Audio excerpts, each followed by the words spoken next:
இயேசு கிறிஸ்துவின் இன்ப இனிய நாமத்தில் வாழ்த்துகிறோம். இன்றைய வேத வசனம்: சந்தோஷப்படுகிறவர்களுடனே சந்தோஷப்படுங்கள், அழுகிறவர்களுடனே அழுங்கள். ரோமர் 12ஆம் அதிகாரம் 15ஆம் வசனம். Today's Bible verse: Rejoice with those who rejoice and weep with those who weep. Romans chapter 12 verse 15. பெரிய மனதுள்ள ஒரு சிறுவனை குறித்து ஒரு கதை ஒன்று சொல்லப்படுகிறது. அவனுடைய பக்கத்து வீட்டில் இருந்த வயோதிபரின் மனைவி சமீபத்தில் இறந்துவிட்டார். அந்த வயோதிபர் அழுகிறதை கண்ட சிறுவன் அந்த வீட்டிற்கு போய் அவருடைய மடியில் உட்கார்ந்து கொண்டான். பின்னர் அந்த சிறுவனின் தாயார் அவனிடத்தில், துக்கப்பட்டு கொண்டிருந்த அந்த பக்கத்து வீட்டுக்காரரிடம் என்ன பேசினாய் என்று கேட்டார். அதற்கு அந்த சிறுவன், நான் ஒன்றுமே பேசவில்லை அம்மா, அவர் அழுவதற்கு உதவி செய்தேன் என்றான்.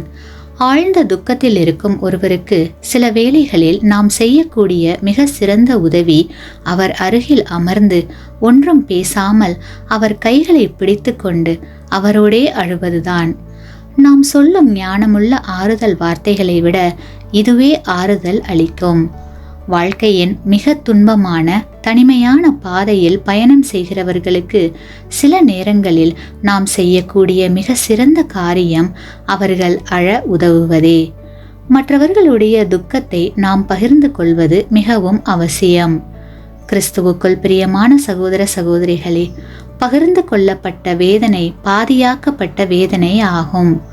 வார்த்தைகள் ஒருபோதும் காட்ட முடியாத அன்பை உள்ளத்தின் ஆழத்தில் இருந்து வரும் கண்ணீர் காட்டும். அந்த கண்ணீர், நான் உன் துக்கத்தை பகிர்ந்து கொள்ள விரும்புகிறேன், என் இருதயம் உன்னோடு இருக்கிறது என்று சொல்லுகிறது. ஆமேன்.